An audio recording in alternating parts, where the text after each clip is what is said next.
first of all, to imagine life in 1, 3, 5, 10 years, still in that marriage, still feeling those same feelings. Is that okay? Because for some people, that is okay. Hey, it's Veena V and welcome to the Mum To Millionaire podcast. Today on the show, we're going to actually talk about something that we've never talked about before. And we want to just give you, well, the guest is going to explain all today because she's such an amazing lady. She's a mum of 2, she's a speaker, and she's a coach. Please welcome to the show, Harriet Waley-Cohen. Oh, hi Veena. It's fantastic to be on your show at last as well. So I know. But you're looking gorgeous as Thank always. You. Well, I'm in my gym kit. I've just had a session with my personal trainer who brilliantly comes to my house.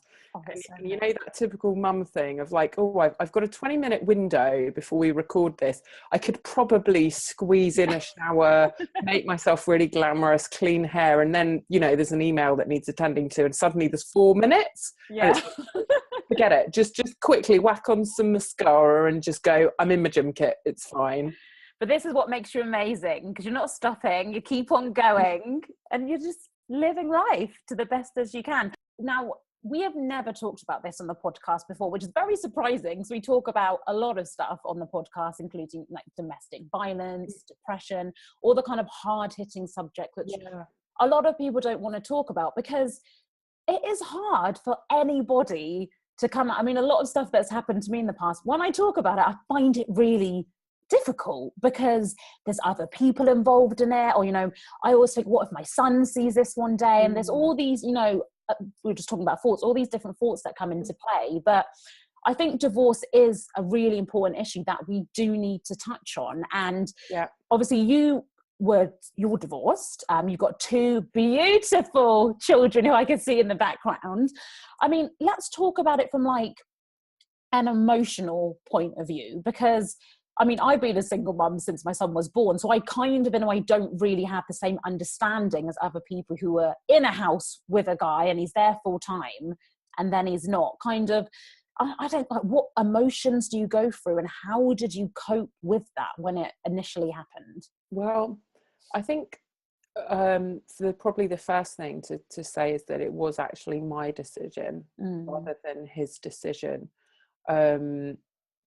The marriage needed to end, and so I think I went through a massive roller coaster of emotions. I mean, I know I did, and especially the year or 2 leading up to that final decision that things needed to move on, because when you've, you know, invested so much on every single level, energy, time, money, parenting, everything that you've invested into this marriage, to have to actually come to terms with the fact emotionally, it's like hitting a rock bottom from something. Like, you know what, it's not going to get better, or it's not, we can't fix this, whatever it is, we can't fix this. And there doesn't need to be blame attached to why, but when you just reach that moment of this can't be fixed, and it's a, you know, I remember being completely wiped out physically and emotionally for some time by that. And then there's the actual process of going through, you know, having the conversation, which is really hard when you have to you know, talk to your, you know, your spouse and say, this marriage has not worked and we need to draw a line under it. Just to build up to that. Do you think a lot of people kind of even stumble at that point? Because like you said, it is an investment. You've been married to this person for so long, you've got children with them.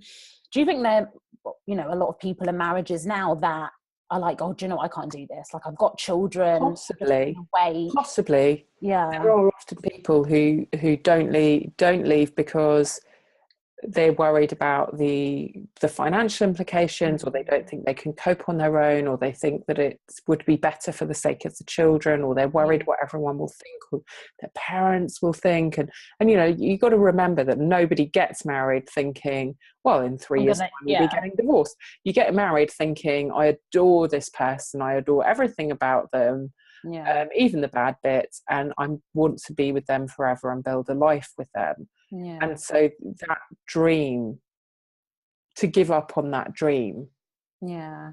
takes a harsh dose of reality and acceptance Yeah. and so much. And where And did you courage, find actually, that? courage. Yeah, I was about to say that. So where did you find that strength to do that? Like, I know it must have taken you a very, very long time to get to It that did. point. It really did. How did you eventually just be like, do you know what? I need to move on now, and we need to. I think there'd been a lot of things that I tried, and that we'd tried to get things to work, and it didn't make things different.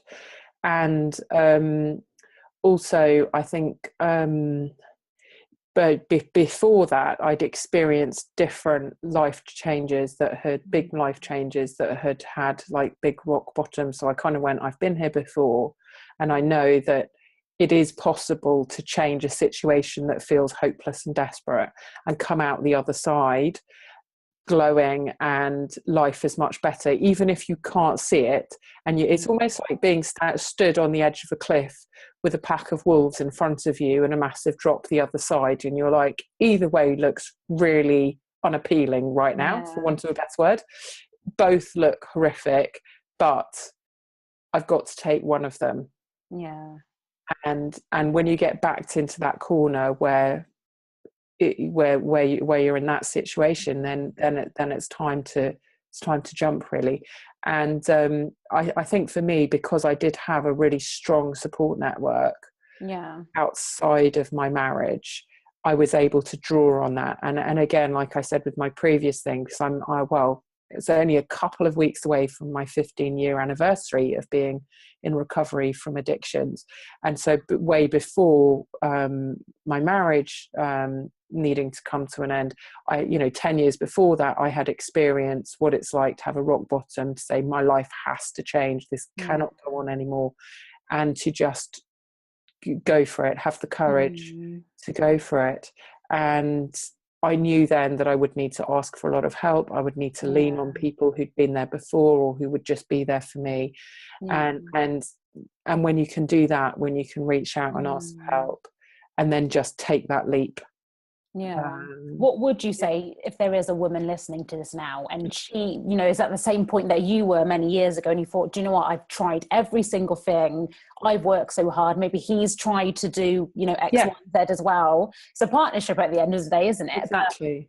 But what would you say if they know it is over, but they still aren't doing anything about it? How can that woman have that courage to, maybe, it's kind of even a more practical point, like practical advice. Obviously there's going to be lots of emotions involved, but I think a lot of people do, is what we're talking about, the fear, because you don't know when you get divorced, oh my God, what is going to happen next? It is literally like throwing all your most precious things in the air and hoping that when they fall down, none of the really precious ones smash.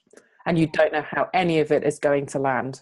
And you can't, however much you try to do it really well, you can't control the emotional fallout for children. You don't know what the future is going to hold. I think the advice I would have for somebody in that position is to do two things. First of all, to imagine life in 1, 3, 5, 10 years, still in that marriage, still feeling those same feelings. Is that okay? Because for some people that is okay. But for me, living a sober life has also meant honouring myself and always living in a way that honours my feelings and emotional integrity. And I just went, I can't keep doing this because I'm abandoning myself. And that to me doesn't sit with me anymore. I'm not able to do that. I'm not able to express my feelings. I must honour that. But also for me, I think one of the ways that helped me to come to the decision was actually having all the facts, as many as possible. So I had a what if conversation with a divorce lawyer, which helped me to know, okay, this is roughly how things might land financially, in terms of arrangements with the children. These are what the different options are, so that I kind of went, okay, is that going to be all right? Like making peace with worst case scenario, going, okay, worst case scenario, if this is how it is financially and this is how it is with the children, can I live with that? Is that better than where things are now? Yes, it actually was. And so that helped me. I often think that as women, you know, if we can't make a decision, it's a bit like we're on a roundabout, just going round and round and round and round. It's like we can't take an exit, any exit. And it's because we don't have enough information about what each path holds. And so just getting information gathering is really helpful too. Yeah. So the combination of those things, kind of figuring out if worst case scenario happens, once you've got all the information, can you live with that? Because often worst case scenario doesn't happen. Yeah. But at least you've done your research to see that. In terms of, obviously, there's 2 small children involved as well. How do you even try, because I've always had to explain to my son why his dad has never lived with us and why daddy's not here. So I'm guessing it's, you know, it's hard as well for, you know, you're with yourself, by yourself, not in your house with the kids. Yeah. Do you feel it has any major effect on the children, or do you feel if you talk to them enough about what is going on, that they will be fine? I think that every child is different and every situation is different. So I don't think there's a magic formula that goes, if you do this and then you twirl in a circle and then you buy them a chocolate bar and tell them it'll be all right, it's going to be all right, because every child responds differently. And also the age of each child is different, and every child has a different kind of relationship with their father. Finding ways to talk to them that's age appropriate. So one of the things that my ex-husband and I did was we got some professional advice about how you talk to children about the split in a way that means as best as possible that they that you know, you want to minimize the damage, don't you? You want to minimize it and hopefully remove it. And so we did find ways. And I remember one of the clear things that we did was say to them, look, you didn't do anything to cause this, and you can't do anything to fix it either, because we really, you know, small children, they start wondering, don't they, sometimes, is this my fault? Is it that I wasn't good enough? What's gone wrong here? And because they're little, they can start to make 2 and 2 make 5 or 7, and just make stuff mean things that it absolutely doesn't. And I think keeping open those channels of communication with children, whether that's extra time cuddled up with them at bedtime so that if they feel they want to talk, they can, or making it more formal than that. There's lots of ways, but just keeping those channels of communication open. And I remember one of the things we were told that did really still helps my children actually was that they need to know where they're going to be when. So they need to know what's mummy time, what's daddy time. So they always know, like, is this a mummy weekend? Is it a daddy weekend? What's happening way in advance. And I remember us being recommended to have a calendar on the wall with different colours for mummy and different colours for daddy, so that it was really easy for them to know what was going on, because when things are kind of imposed on them, and so they might have just come home from school and blah blah blah, and they were looking forward to a nice evening with their dad, and dad goes, no, you're going back to your mum's now. If it's all a shock, it's hard. And then apparently as children get older, they worry about having stuff in the wrong house and getting into trouble at school and not having the right textbook at the right moment. So the more that they have a big picture view, and that everybody's kind of joined up about that. And I think people forget, don't they? Because that's actually such a simple thing to do, like have a big wall chart and map out what is going on so the kids can see. But I think a lot of people might forget the simple things, but stuff like that can really actually help them. Exactly. A really interesting thing happened because I know it isn't the way it is for everybody, but we ended up selling our family home, and then we each got our own place, and we moved to a slightly different area, not far from where we'd been before, but you know, it just made sense. And so we moved close to each other. And the children had never moved house before. and they didn't know that when you move house, you bring all the stuff that's in it. So they were really anxious about moving house, and I couldn't figure it out because I knew they loved the new house that we'd seen. But they thought that all the stuff that was in the house that we'd seen would stay there. But that so all their toys and their beds, and they thought that was all going to be left behind. And it's just little things like you just don't know what their little worries are. And they were worried because the house we were moving to, there were 2 little girls in it, so they were like, are we going to have pink bedrooms? Or just stuff like that. Oh, bless them. I want to give them a big hug now. I know, I mean, obviously that was quite a number of years ago now, because it was 2012 when we officially called it a day, and beginning of 2014, about 18 months later, when we moved into this lovely house where we are now. So we've been here nearly 4 years. But wow, oh, bless them. Yeah, I know. Oh, that's so cute. But again, we don't think about stuff like that in terms of kind of now about us mums, again, because we're always so concentrating on the kids, making sure they're 100% okay. What is your advice for actually looking after ourselves? Because I think you probably went through such a stressful experience. How did you come out of it, and how are you, because now you're clearly happy, you've got your personal training going on, your business is going well, but how did you get to the point you are at right now? Well, I think self-care is at the center. So I always make sure pretty much that my own tank is full before I give, or that there's more than enough in my tank. The only time that I'll ever sacrifice my own needs is if it's for, my own children or someone in my immediate family or one of my best friends. If one of the children needs to go to A&E at 2 a.m, that's more important than my need to get a good night's sleep. So I'm very clear about about boundarying my own needs. And actually I've gone to the point where I have them defined and I have them on a chart, and I know that if I start to feel really off center, it's because maybe my own needs aren't getting met. And that could be the very basic: sleep, food, hydration, exercise, quality time with your friends. There may be spiritual practices, just the things that get you to okay, not the things that get you to great, the things that get you to okay. Build your life around them. And it's kind of like having that self-awareness, because I know, and I will admit this, sometimes I have shouted at my son when I didn't need to shout at him, but it's because of me. I might have been so stressed, like I've got this deadline for filming or anything like that. He could have done something so simple that maybe he shouldn't have done, but I didn't need to react like that. I could have asked him nicely, oh, please, can you put your Lego away? But I'll be like, can you put your Lego away? So at that point, I'm like, Veena, there's clearly something wrong going on with you. You need to sit down with yourself and sort it out. And it's amazing the difference that meeting your own needs makes. And I mean, I have on my needs charts things like quality time with my inner circle.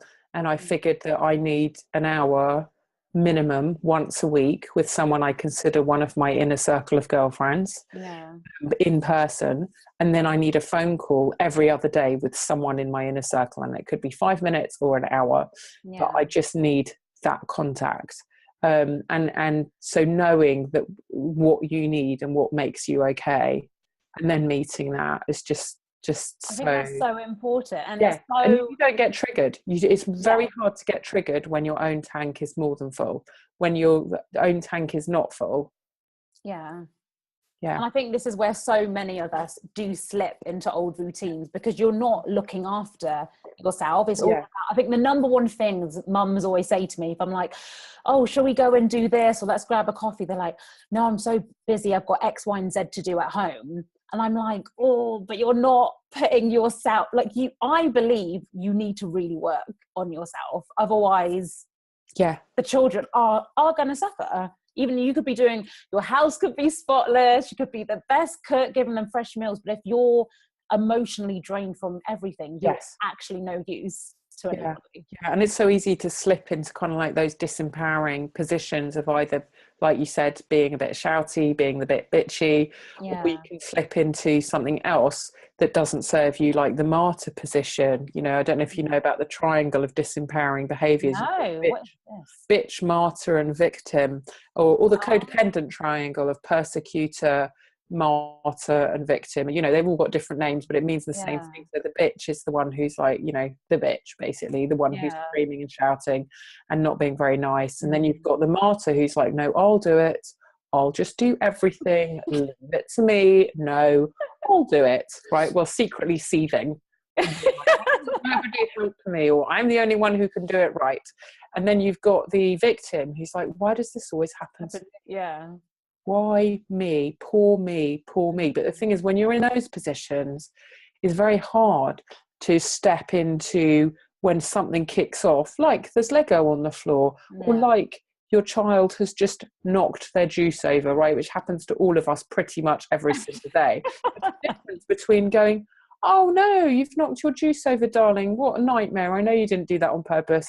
Let's all clean it up together. Never mind. And why did you do that? Yes, we're already late for school and now there's mess everywhere and I'm tired and you always do this. And that, yeah.